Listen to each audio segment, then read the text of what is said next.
राधे राधे दोस्तों, स्वागत है आपका मेरे चैनल भक्ति कंसेप्ट्स में। कब रखा जाएगा कजरी तीज का व्रत, आइए जानते हैं। इस बार कजरी तीज की तिथि 11 अगस्त को सुबह 10:33 पर शुरू होगी और तिथि का समापन 12 अगस्त को सुबह 8:40 पर होगा। उदय तिथि के अनुसार कजरी तीज 12 अगस्त 2025 को ही मनाया जाएगा। आइए जानते हैं कि कैसे कजरी तीज का व्रत रखें, इसकी विधि क्या है और कैसे दे चंद्रमा को अर्घ। आज महिलाओं का खास त्योहार कजरी तीज पर्व मनाया जा रहा है। धार्मिक मान्यताओं के अनुसार राखी के तुरंत बाद और जन्माष्टमी से 5 दिन पहले जो तीज आती है उस दिन ये पर्व मनाया जाता है। इसे सातुड़ी तीज, कजरी तीज के रूप में मनाया जाता है। इस दिन नीम की पूजा की जाती है। ये उत्सव बड़ी धूमधाम से मनाया जाता है। पालकी को सजाकर उसमें तीज माता की सवारी निकाली जाती है। इसमें हाथी, घोड़े, ऊंट तथा कई लोग, नर्तक और कलाकार हिस्सा लेते हैं। महिलाएं और लड़कियां इस दिन परिवार के सुख शांति की मंगल कामना में व्रत रखती हैं। इस दिन सुबह जल्दी सूर्योदय से पहले उठकर धमोड़ी यानी हल्का नाश्ता करने का रिवाज है। जिस प्रकार पंजाब में करवा चौथ के दिन सुबह सरगी की जाती है, इसके बाद कुछ नहीं खाया जाता और दिन भर व्रत चलता है, उसी प्रकार इस व्रत में भी एक समय आहार करने के पश्चात दिन भर कुछ नहीं खाया जाता है। शाम को चंद्रमा की पूजा कर कथा सुनी जाती है। निम्बड़ी माता की पूजा करके निम्बड़ी माता की कहानी सुनी जाती है। चांद निकलने पर उसकी पूजा की जाती है और चांद को अर्घ दिया जाता है। बड़े बुजुर्गों का आशीर्वाद लिया जाता है और इसके बाद सत्तू के स्वादिष्ट व्यंजन खाकर व्रत तोड़ा जाता है। सातवीं तीज पर सवाया जैसे 1.25 किलो या 1.25 पाव के सत्तू बनाने चाहिए। सत्तू अच्छी तिथि या वार देकर बनानी चाहिए। मंगलवार और शनिवार को नहीं बनाए जाते हैं। तीज के एक दिन पहले या तीज वाले दिन भी बना सकते हैं। सत्तू को पिंड के रूप में जमा लेते हैं। उस पर सूखे मेवे, इलायची और चांदी के वर्क से सजाएं। बीच में लच्छा, एक सुपारी भी लगा सकते हैं। पूजा के लिए एक छोटा लड्डू बनाना चाहिए। कल्पने के लिए 1.25 पाव या मोटा लड्डू बनना चाहिए। वह एक लड्डू पति के हाथ में झिलाने के लिए बनाना चाहिए। कुंवारी कन्या लड्डू अपने भाई को झिलाती हैं। सत्तू आप अपने सुविधा से ज्यादा मात्रा में या कई प्रकार से बना सकते हैं। सत्तू चने, चावल, गेहूं, जौ आदि के बनते हैं। तीज के एक दिन पहले सिर धोकर हाथों व पैरों पर मेहंदी लगानी चाहिए। आइए जानते हैं कि तीज की पूजा की सामग्री क्या होती है। एक छोटा सातू का लड्डू, नीबड़ी, दीपक, केला, अमरूद या सेब, ककड़ी, दूध, मिश्रित जल, कच्चा दूध, नींबू, मोती की लड़ यानी नथ के मोती, पूजा की थाली, जल, कलश। पूजा की तैयारी।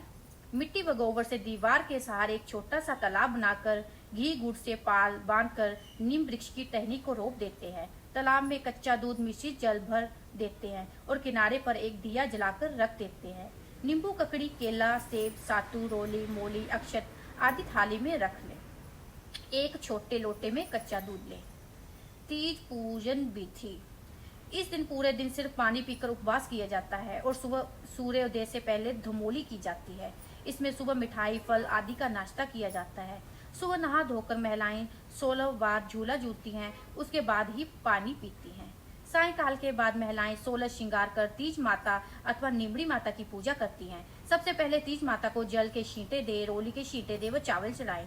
निम्बड़ी माता के पीछे दीवार पर मेहंदी, रोली व काजल की 13-13 बिंदियां अपनी अंगुली से लगाएं। मेहंदी, रोली की बिंदी अनामिका उंगली से लगानी चाहिए और काजल की बिंदी तर्जनी उंगली से लगानी चाहिए। निम्बड़ी माता को मोली चढ़ाएं, मेहंदी, काजल और वस्त्र ओढ़नी चढ़ाएं। दीवार पर लगाई बिंदियों पर भी मेहंदी की सहायता से लच्छा चिपका दें। निम्बड़ी को कोई फल, सातू और दक्षिणा चढ़ाएं। पूजा के कलश पर रोली से तिलक करें और लच्छा बांधें। किनारे रखे दीपक के प्रकाश में नींबू, ककड़ी, मोती की लड़, नीम की डाली, नाक की नथ, साड़ी का पल्ला, दीपक की लो, सातू का लड्डू आदि का प्रतिबिंब देखें और दिखाई देने पर इस प्रकार बोलना चाहिए, तलाई में नींबू दिखे दिखे जैसा ही टूटे।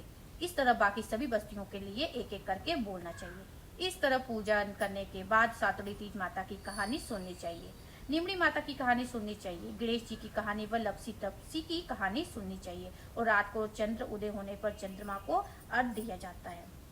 ऐसे में चंद्रमा को अर्घ कैसे दें? चंद्रमा को जल के छींटे देकर रोली मोली अक्षत चढ़ाए, फिर चांद को भोग अर्पित करे व चांदी की अंगूठी और आंखें यानी गेहूं हाथ में लेकर जल से अर्घ देना चाहिए। अर्घ देते समय थोड़ा थोड़ा जल चंद्रमा की मुख की ओर करके गिराते रहें।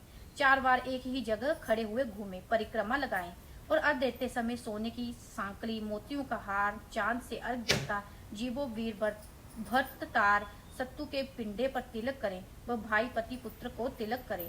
पिंडा पति पुत्र से चांदी के सिक्के से बड़ा करवाएं, यानी जो अपने सत्तू का बड़ा सा केक बनाया जाता है उसे चांदी के सिक्के से पुत्र या पति को तोड़ने के लिए कहें। इस क्रिया को पिंडापासना कहते हैं। पति पिंडे में से 7 छोटे टुकड़े करते हैं। व्रत खोलने के लिए यही आपको सबसे पहले खाना है। पति बाहर हो तो सास या ननद पिंड तोड़ सकती है। सत्तू पर ब्लाउज रुपए रखकर बयाना निकालकर सासू जी के चरण स्पर्श कर उन्हें देना चाहिए। सास न हो तो ननद को या ब्राह्मणी को दे सकते हैं। आंकड़े के पत्ते पर सातू खाएं और अंत में आंकड़े के पत्ते के दोनों में 7 बार कच्चा दूध लेकर पिए। इसी तरह 7 बार पानी पिए। दूध पीकर इस प्रकार बोले, दूध से धाई सुहागी से कोनी धाई। इस प्रकार पानी पीकर बोलते हैं। पानी से धाई सुहाग से कोनी धाई, सुहाग से कोनी धाई का अर्थ है पति का साथ हमेशा चाहिए, उससे भी नहीं भरता। बाद में दोने के 4 टुकड़े करके चारों दिशाओं में फेंक देना चाहिए। इस व्रत में गर्भवती स्त्री फलाहार कर सकती हैं। ये व्रत सिर्फ पानी पीकर पिया जाता है। चांद उदय होते नहीं दिख पाए तो चांद निकलने का समय टालकर आसमान की ओर अर्घ देकर व्रत खोल सकते हैं। इस तरह तीज माता की पूजा संपन्न होती है। राधे राधे।